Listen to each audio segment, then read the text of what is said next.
আমরা হঠাৎ সেই রাস্তার উপরে উঠে দেখি সেই লোকটি দাঁড়িয়ে আছে যে আমাদেরকে ওখানে যেতে বারণ করেছিল। কি বাবু, আমি তোমাদেরকে আগেই মানা করেছিলাম ওখানে যেও না, ওটা একটা অভিশপ্ত বাড়ি। সেখানে গিয়েই তোমরা এক দারোয়ানের দেখা পেয়েছো। আমি মনে মনে ভাবছি এইসব কথা কোথা থেকে জানলো। কি বাবু, কি সব ভাবছো? এসব আমি জানি। ওই বাড়িতে যারা ছিল তারা তোমাদের পেছন ছাড়বে না। তারা তোমাদের দুজনকে মেরে ফেলবে হি হি হি হা হা হা হা হা। সে যেন পাগলের মতো ব্যবহার করছে। আমার তার কথা শুনে মনের মধ্যে এক আতঙ্ক লেগে গেল। আমি অনেক ভয় পেয়ে গেলাম। আরে এখান থেকে এক্ষুনি চলো। আমি তোমাকে আগেই বললাম ওখানে যেও না গো, তুমি আমার কথা শুনলে না, এখন পস্তাও। আরে যা হবে পরে হবে, এক্ষুনি চলো।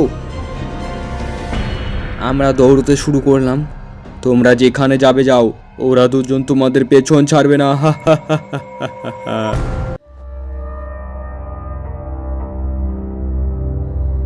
শেষমেশ বাড়ি পৌঁছলাম। কোনো কিছু না দেখে ঘুমিয়ে পড়ি। পরের দিন সকালে ওগো শুনছো, কি যে ঘুমোচ্ছ, মনে হচ্ছে এবেলা ওবেলা ঘুমাবে গো। আরে ওভাবে ডাকছো কেন গো, কি হয়েছে? আরে অফিস যাবে না কখন, অনেক বেলা হয়ে গেল যে। উফ, আমি ভুলে গেছিলাম। যাই, আমাকে অফিস যেতে হবে। যাও গে, খাবারটা বেড়ে রাখো। আমি খাবার বেড়ে রাখছি, তাড়াতাড়ি এসো। ও খাবার বাড়তে গেল। হঠাৎ সে চিৎকার করে বলে, ওগো শুনো রাহুল, তাড়াতাড়ি এসো। তার এমন ডাকে আমি উঠে যাই। আরে এমনভাবে চিৎকার করছো কেন, কি হয়েছে? আমি তোমার জন্য খাবার বাড়ছিলাম, হঠাৎ দেখি খাবার উধাও। কই দেখি দেখি সব ঠিক আছে। তোমার মনে হয় মাথাটা খারাপ হয়ে গেছে গো। না না, আমি সত্যি বলছি, ওখানে খাবার বাড়লাম, দেখছি হঠাৎ উধাও। আমি তারপর খাবার খেয়ে অফিসে বেরিয়েছি। রাস্তায় দাঁড়িয়ে আছি, দেখি আমার ফোনে ফোন আসে। দেখি মিনা ফোন করেছে। হ্যাঁ হ্যালো, কি হয়েছে, ফোন করলে যে? ওগো তুমি তাড়াতাড়ি বাড়ি আসো, আমাকে বাঁচাও, আমাকে বাঁচাও। ফোনটা দেখি হঠাৎ কেটে যায়। তার এমন কথা শুনে আমি ভয় পেয়ে যাই। আমি দৌড়ে বাড়ি যাই। বাড়ি গিয়ে মিনা আমাকে বলে, ওগো আমাদের বাড়িতে ভূত আছে, তুমি কিছু ব্যবস্থা করো। আমি হতভম্ব হয়ে যাই। আমি ভাবি সেই স্বপ্ন কি সত্যি হচ্ছে নাকি। আমি তাড়াতাড়ি আমার বন্ধু তাপসকে ফোন করি। হ্যাঁ হ্যালো তাপস, আমি বলছি তোর কাছে কোনো সাধু বাবা আছে? কেন, কি হয়েছে? আর বলিস না, আর সকাল থেকে যেন আমাদের বাড়িতে কী সব হচ্ছে কিছুই বুঝতে পারছি না। আচ্ছা ঠিক আছে, আমি দেখছি। এই বলে ফোনটা কেটে দিল। এর কিছুক্ষণ পর তাপস একটি ভয়ানক লোককে নিয়ে হাজির হয়। লোকটির মুখটা ভয়ানক দেখতে। পরনে একটি লাল কালার এর ধুতি পরে আছে।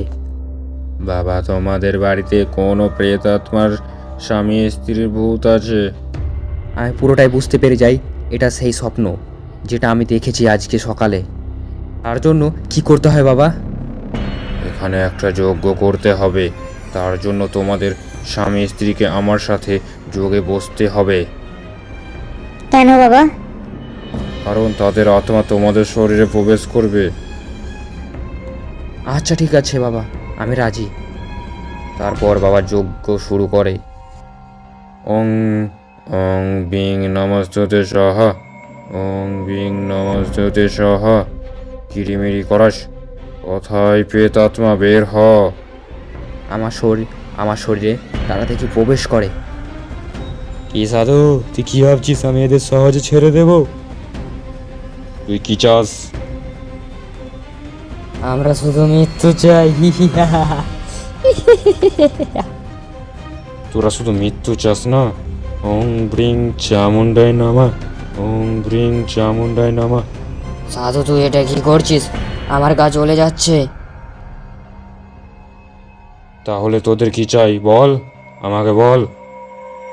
তাহলে শোনো, সে প্রায় কিছুদিনের কথা, আমিও আমার স্বামী রোহিত আমরা ভালোবেসে বিয়ে করেছিলাম, তাই আমাদের থাকার জায়গা ছিল না বলে আমরা ওই বাংলোটায় যাই। গিয়ে ওখানে থাকতো দুজন লোক, বাবা ও তার ছেলে থাকতো। কিন্তু আমাদের কাছে অনেক সোনা ছিল, কিন্তু তারা আমাদের সোনা দেখে লোভে পড়ে আমাকে ও আমার স্বামীকে ভুলিয়ে ভালিয়ে মেরে ফেলেছে। এখন আমি তার প্রতিশোধ চাই। তাহলে এরা তোদের কি করলো? তাহলে তুই তাদের কি করলি? আমি তাদের মেরে ফেলেছি। তাহলে এরা কি করেছে? তুই এদের পেছনে কেন আছিস? আমরা দুজনে শুধু মুক্তির আশায় বসেছিলাম, আজ থেকে আমরা মুক্তি পেলাম। আমাদের শরীর থেকে তাদের ভূতগুলো চলে গেল। আমরা মাটিতে অজ্ঞান হয়ে পড়ে যাই। কিছুক্ষণ পর আমাদের জ্ঞান ফিরল। ওরা তোমাদের কাছে আর আসবে না।